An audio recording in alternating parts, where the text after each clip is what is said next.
గోదావరి ఎంత పలికింది అనడానికి మీకు నేను ఒక ప్రబల సాక్ష్యం చెప్తాను. ఇప్పటికీ మీరు అంబసత్రం ఉంది భద్రాచలంలో, వెళ్ళాలి తప్పకుండా. భద్రాచలం వెళ్లి సీతారాముల్ని చూసి వచ్చేసానంటే సరిపోదు, అంబసత్రంకి వెళ్ళాలి. అంబసత్రంలో పమిడిఘంటం వెంకటరమణయ్య గారు అని చెప్పి మహానుభావుడు, పెళ్లి కూడా చేసుకోలేదు. ఆయన అంత గొప్ప అన్నదానం చేస్తుండేవారు. ఆయన అమ్మవారిని ఉపాసన చేసేవారు. అంబా అనేవారు ఆయన నైవేద్యం పెట్టే ముందు. అంతే, చుట్టూ కూర్చున్న వాళ్ళందరికీ గజ్జెల చప్పుడు వినపడేది, అమ్మవారు వచ్చేది. చప్పుడు ఒకటే వినపడేది, అమ్మవారు ఒక్కటి ఆయన కనపడేది. మీకు ఇప్పటికీ చెప్తారు, అక్కడికి అంబసత్రవు దగ్గరికి ఆయన కొండ వెనక గిన్నెలో పాలు పోసి కొండ మీదకి ఇలా చూసి సీతమ్మా అని పిలిచేవారు. పెద్ద పాము అందరూ చూస్తుండగా జర జర జర జర జర జరలాడుతూ కొండ మించి దిగొచ్చి పాలు తాగి కొండెక్కిలిపోయేది. ఒకప్పుడు ఆ పమిడిఘంటం వారు అన్నదానం చేయడానికి వంటవాళ్లు దొరకలేదు. వంటవాళ్లు దొరకకపోతే ఆయన అమ్మవారికి చెప్పారు, అమ్మ వంటవాళ్లు దొరకలేదమ్మా, సీతారామ కళ్యాణం వస్తోంది, ఎలాగమ్మా అన్నారు. అంటే అమ్మవారు అంది, బెంగ పెట్టుకోకోయ్, రామలక్ష్మణులు వచ్చి వంట చేస్తారులే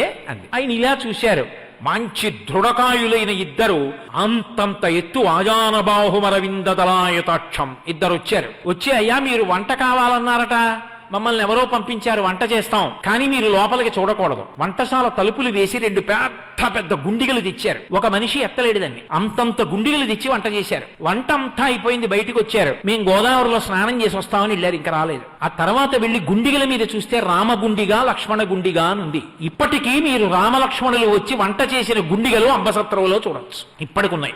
గోదావరి పలికింది. పమిడిఘంటం వారికి ఏదైనా ఇబ్బంది వస్తే గోదావరిని అడిగేవారు. ఒకప్పుడు నెయ్యి లేదు, రాజమండ్రి నుంచి నెయ్యి రావాలి, ఆ నెయ్యి రాలేదు. ఎలా?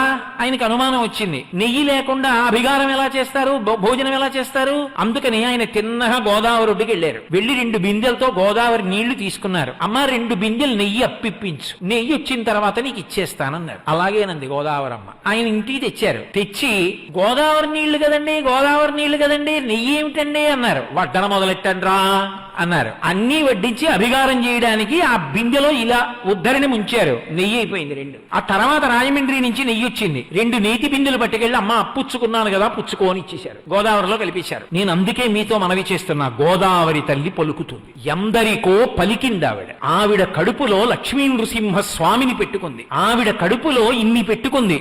గోదావరి ఎన్నో పర్యాయాలు మాట్లాడింది. ఆమె అధిష్టాన దేవత అంత కరుణార్ద్ర హృదయ, గౌతమ మహర్షి యొక్క తప ఫలం, పరమేశ్వరుని జటాజూటం నుంచి వచ్చినటువంటి పరమ పావన వాహిని, సనాతన ధర్మానికి గుండెకాయ. అటువంటి గోదావరిని రక్షించుకోవలసిన కర్తవ్యం, దాన్ని సద్వినియోగం చేసుకుని ఆ నదీ జలాలు పాడవకుండా చూసుకోవలసినటువంటి నిష్ఠ అందరం వహించవలసి ఉంటుంది.